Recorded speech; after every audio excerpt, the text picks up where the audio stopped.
Is that recording? I think that's recording. Is my head in the picture? Sort of. Yeah. Well,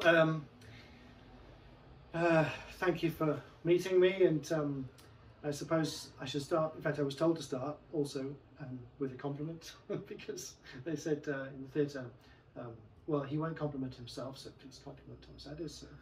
But that's easy to do in this case because we've played so much of your music, and in the theatre we've played all three of your operas and had a wonderful, wonderful time doing it. And I can speak for the orchestra and the singers, and to some extent for the audience too, to say the biggest compliment we can pay is we love your music, and we can't wait to hear some more of it. And now to play the Dante Project will be a big thrill for us.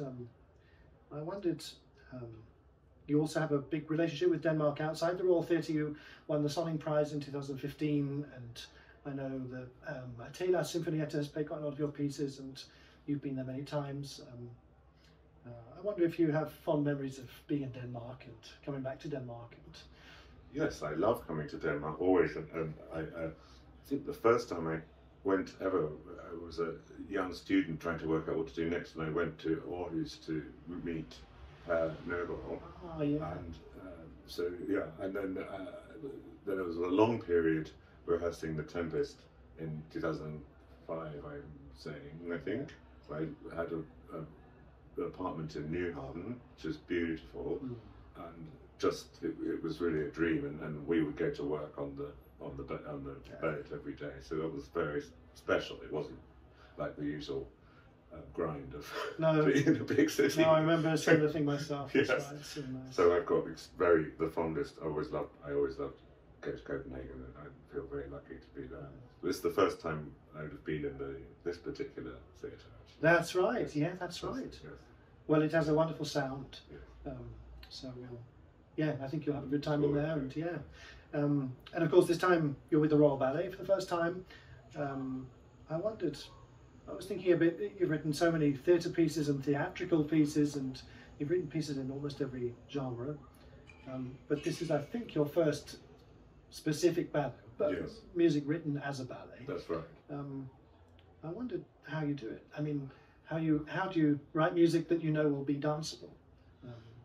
Or Well, will actually, work? in a way, it's more like writing music than opera is. Because you're just writing pieces of music, but people, so the music can do what it wants to do without having to worry about a sentence or a text that has a particular place that it ends or starts. That I think music should always come first, but if it's music. But in the case of ballet, you're in a way writing pieces of music. In Inferno, it very much is a numbers ballet, and I love those great ballets of Tchaikovsky with the numbers. I just really enjoy the pacing of a piece with numbers. Yeah. And I thought, well, I would lean into that and do that my way. Yeah. And then for going to Paradiso, and the point about it is it's still numbers, but they kind of build into a tower, into a big spiral that goes on and on. Mm-hmm. Well, spirals seem to be all over your music, actually. I mean, that you wrote also in the Exterminating Angel music that seems to sort of go round and round and round, looking for somewhere to land. Yes. It just seems to be a feature of your music itself. I suppose that's one of maybe the way my musical mind works. Yeah. But in the case of Paradiso, I made sure that the spiral was going upwards. Yeah. I suppose in that sense, the Dante, the Divine Comedy, was a natural kind of place for you to fall. But... I think so. It was it's something that I knew from quite a young age, but not that I can claim to have been an expert in the poetry. I mean, I did make my way through it, probably not understanding more than a fraction, but I did have a book of beautiful illustrations of it, which, and it's the physicality of it that got me as a child, the geography. Yeah. And hell was very much a real place, a proper cave that goes down and down, the different levels and the vast scale of it. And then purgatory was, you came out the bottom and there was an upside down mountain, which is purgatory, and you get to the top of it, and that's how you get to paradise. And I was very attracted by the idea that this actually was real. So that went in somewhere. And then I think damnation and that side of things, death, as a subject I've treated before a bit and been trapped. Yeah, and then the idea of the opposite of that, salvation or escape or whatever. So I felt reasonably at home with some of the material in that one. Of course, yeah. And there's also this connection with Liszt's music, Yes. especially in the first part. Yes. I wonder if there's a sort of feeling that, in a way, the music of Hell is a sort of romantic music, in a sense, or it's connected to his. For sure. I saw you said somewhere that Liszt is the composer of Hell. I do think so. And the Hell and the demonic is everywhere in his work, and he just seems so obsessed by it. Yeah. And as you would be as a great virtuoso, who someone would have thought he was in league with the devil. Like he was like Faust in the 19th century. Yeah, he became a priest. Yeah. Yes, he did. Yes, exactly. And he had the harmony for it as well. He was the first to discover some of these.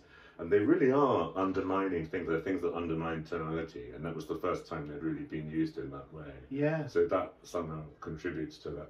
And I wanted to start the piece to immediately break our connection with the now, with the modern, and just throw everyone into this time, which isn't now, but it isn't really the 19th century either. It's just some other space, which we were all sort of weirdly familiar with it.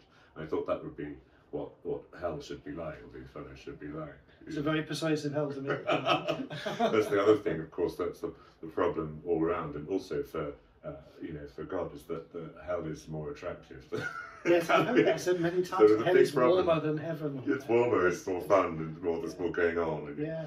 But that's clearly a trap. The trap of the kind you relish, I guess.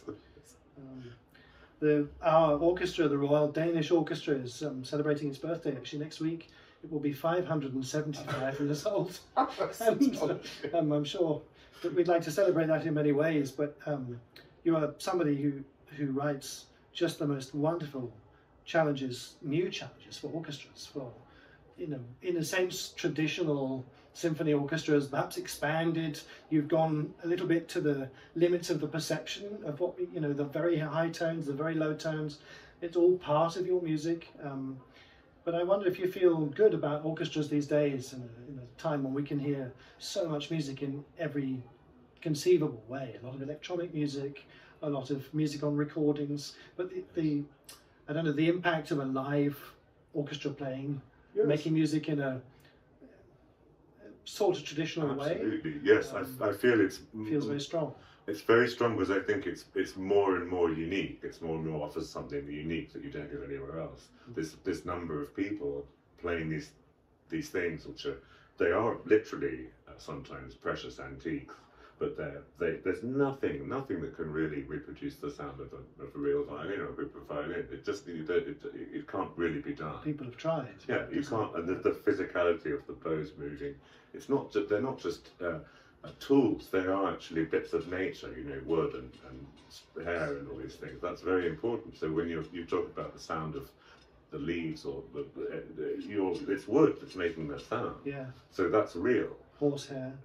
Yeah. And so and on with all the other instruments. So that these things they're organic, and that's now that it stands out now as something which is unlike many of the things that we live with all the time, which are not organic really. It's a sort of mind. So I think it offers increasingly a very valuable, unique, alternative thing in a way. The other thing that for me is organic is the music itself, which it seems to. I mean, your music seems to almost generate itself sometimes. I'm sure it doesn't feel like that when you're writing it, but it grows.